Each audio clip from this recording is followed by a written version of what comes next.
모든 모델에 적용되지 않을 것으로 보이는데요. 썬더볼트가 지원되는 모델. 그런데 애플페이 교통카드 때문에 만약에 새롭게 핸드폰을 바꿔야 된다면 안녕하세요, 인스펙팅룸 엄준입니다. 이번 시간은 테크위크 시간인데요. 오늘도 여러분들이 정말 궁금해할 만한 여러가지 소식을 준비했습니다. 어떤 소식이 있는지 같이 한번 보시죠. 그리고 현재 저희가 구독자 이벤트를 진행하고 있는데요. 갤럭시 워치 6와 에어팟 프로 2세대를 준비했습니다. 이제 이벤트 마감 기한이 얼마 남지 않았어요. 이번 기회에 놓치지 말고 참여해 주시고요. 참여하시는 방법은 하단 고정 댓글을 참고해 주세요. 지난 3월에 애플페이가 국내에 출시되었죠. 현재 애플페이를 잘 사용하고 계신 분들이 굉장히 많으신데, 그런데 아직까지 한 가지 안 되는 게 있죠. 바로 교통카드입니다. 언제쯤 과연 교통카드가 지원될까 했는데 이번에 교통카드가 드디어 지원된다는 소식이 나왔어요. 사실 이 소식은 지난 6월 iOS 17 개발자 문서에 티머니가 등장하면서 나오기 시작했는데 아이폰 15 출시가 가까워지면서 이번에 다시 나왔다고 볼 수 있고요. 몇 달 전부터 애플과 티머니가 필드 테스트까지 진행하고 있다, 이런 얘기도 있었습니다. 애플페이가 우리나라에 들어오면서 그전에 사용하지 않았던 NFC 단말기가 굉장히 많이 늘어나고 있죠. 사실 티머니도 애플페이 처럼 NFC 방식을 사용하고 있는데요. 그런데 이게 같은 NFC라고 해도 방식의 차이가 약간씩 있다고 합니다. 티머니의 경우는 NFC 타입 A와 NFC 타입 B 통신 규격을 사용하고 있고요. 애플페이는 이와 다른 EMV 컨택리스 방식을 사용하고 있어요. 이것 때문에 교통카드 지원이 어려울 거다, 이런 전망도 있었는데요. 전문가들에 따르면 기술적으로 호환하는 데는 전혀 문제가 없다,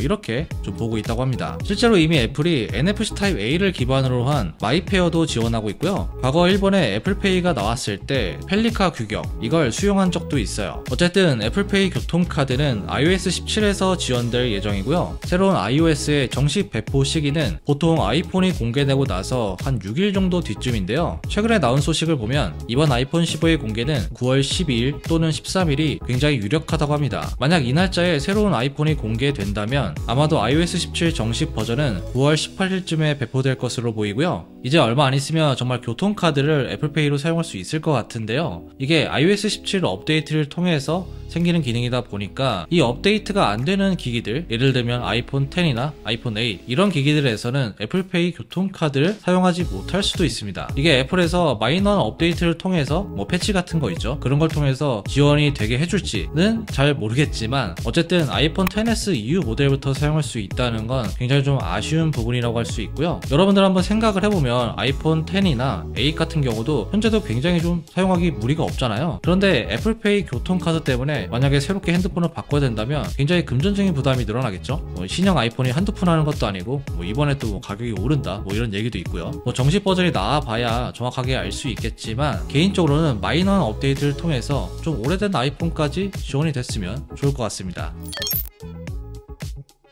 여러분들, 애플워치가 나온지 얼마나 됐는지 아시나요? 애플워치 1세대는 2014년 9월에 처음 공개가 되었고요. 실제 출시는 그로부터 7개월 뒤인 2015년 4월이었습니다. 제가 공개일과 출시일을 따로따로 말씀을 드렸는데요. 이 공개일 기준으로 하면 내년이 10주년이 되는 해이고요. 출시일 기준으로 하면 내후년이 10주년이 되는 해입니다. 어쨌든 애플이 이 10주년을 기념하기 위해서 애플워치의 대대적인 개편을 준비하고 있다고 합니다. 애플은 2017년에 아이폰 출시 10주년을 기념해서 아이폰 10을 출시했습니다. 그때 굉장한 변화가 있었죠. 홈 버튼이 사라지고 노치가 들어가고 이전 아이폰과는 완전히 다른 아이폰이 나왔어요. 이때 굉장히 센세이션을 일으켰는데 애플워치도 이와 비슷하게 될 거라고 합니다. 마크 거먼에 따르면 이 애플워치 10에는 대대적인 변화가 있을 거라고 하는데요. 사실 애플워치는 매 시리즈가 나올 때마다 디자인의 변화가 거의 없다시피 할 정도로 미미한데 애플워치 10은 지금과 다른 훨씬 더 얇은 디자인으로 나오게 된다고 합니다. 그리고 워치밴드도 부착하는 방법이 달라질 수 있다고 하는데요. 현재는 밀어서 끼우는 방식을 채택하고 있죠. 그런데 애플워치 10에서는 이와 다르게 새로운 마그네틱 방식을 도입한다고 합니다. 현재 애플워치를 보면 밴드를 끼우는 부분을 홈으로 파놨잖아요. 근데 자석 방식으로 도입하면 굳이 홈을 파지 않아도 된다고 해요. 그래서 여유 공간도 더 생기게 되고요. 그 여유 공간을 이용하면 제품 자체를 더 얇게 만들 수 있게 된다고 합니다. 또 한 가지 달라지는 부분은 디스플레이인데요. 애플이 마이크로 LED를 애플워치에 넣으려고 지금 연구하고 있다고 해요. 최근에 마이크로 LED를 탑재한 애플워치가 내후년에 나온다는 지원한다는 소식이 있었는데 이게 애플워치 10의 출시 시기와 겹치면서 뭐 약간의 신빙성이 좀 높아지고 있다, 뭐 이런 의견도 있습니다. 이 마이크로 LED는 새로운 애플워치 울트라에 들어갈 거다, 이런 소식이 있었는데 최근에는 애플워치 10에 들어갈 거다, 이런 소식이 지배적입니다. 사실 이 제품이 애플워치 10이라는 이름을 달고 나오게 된다면 아마도 내년에 출시가 되지 않을까 싶은데요. 올해 애플워치 9이니까요. 9 다음에 10. 아무튼 이렇게 새로운 디자인과 뭐 새로운 기능들 이런 게 들어가게 된다면 아마도 가격이 좀 오르지 않을까 싶은데요. 제 개인적으로 좀 궁금한 부분은 현재 가장 하이엔드 모델인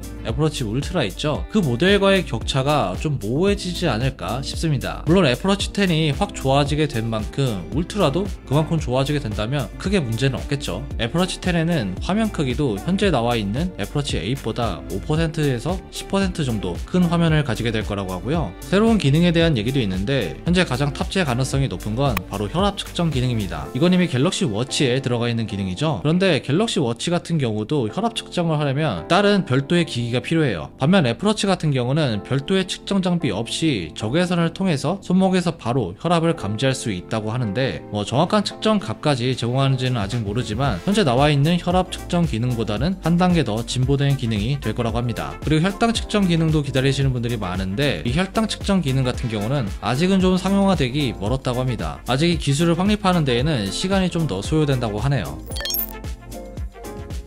이번 아이폰 15 시리즈에는 4가지 모델 모두 USB-C 포트가 들어갈 예정인데요. 얼마 전에는 USB-C 포트에 부품 이미지가 유출이 되었어요. 해당 이미지를 보면 아이폰 15, 15 플러스, 15 프로 맥스에 들어가는 부품이 나와 있는데요. 모두 USB-C인 걸 확인할 수가 있었습니다. 그리고 최근에 추가 이미지가 공개되었는데요. 여기에서 눈여겨볼 부분은 바로 이 IC 칩입니다. 이걸 리타이머라고 하는데요. 이게 들어간 모델은 썬더볼트가 지원이 된다고 해요. 만약에 썬더볼트가 지원이 되면 40Gbps의 굉장히 빠른 데이터 전송 속도를 가지게 되는 건데 현재 아이폰 속도에 비교하면 거의 80배 정도 빨라지게 됩니다. 이 썬더볼트는 아이폰 15 프로 라인업에서만 지원될 것으로 예상되고 있고요. 일반 모델 같은 경우는 기존과 같은 USB 2.0의 속도를 지원한다고 합니다. 일반 모델은 포트의 형태는 바뀌지만 데이터 전송 속도는 기존과 차이가 없는 거죠. 데이터 전송 속도에 이어서 충전 속도에 대한 내용도 나왔는데요. 이번 아이폰 15 일부 모델에서는 35W의 고속 충전이 지원될 거라고 합니다. 갤럭시 S23 울트라 같은 경우는 이미 45W의 고속 충전을 지원하고 있죠. 갤럭시에 비교하면 아직 부족한 부분이긴 한데 현재 아이폰 14와 또 비교를 해보면 이것도 업그레이드라고 할 수는 있습니다. 현재 아이폰 14 같은 경우는 20W, 14 프로는 27W까지 고속 충전을 지원하고 있는데요. 프로 맥스 같은 경우는 완전히 충전을 시키려면 한 2시간 정도는 걸리게 됩니다. 만약에 35W 충전이 가능해지면 뭐 지금보다는 훨씬 더 빨리 충전할 수 있게 되는 거죠. 참고로 이 고속 충전도 모든 모델에 적용되지 않을 것으로 보이는데요. 정확하게 나온 건 아니지만 썬더볼트가 지원되는 모델 프로 라인업에서만 이 35W의 고속 충전이 가능할 것으로 예상되고 있습니다. 자, 오늘 이렇게 다양한 소식을 전달해 드렸는데요. 진짜 이제 얼마 안 있으면 애플의 9월 이벤트가 열리게 되겠죠. 사실 이쯤 나오는 소식들은 대부분 맞는 경우가 굉장히 많아요. 특히 아이폰 소식 같은 경우는 거의 정확도가 한 90% 이상이라고 보시면 되는데 다양한 소식이 또 나오고 있으니까 계속해서 업데이트를 해드리도록 하고요. 소식 빠르게 보고 싶으시면 구독 눌러주세요. 자, 궁금한 부분이 있으면 댓글에 남겨주시고요. 지금까지 엄준이었습니다. 다음에 봐요.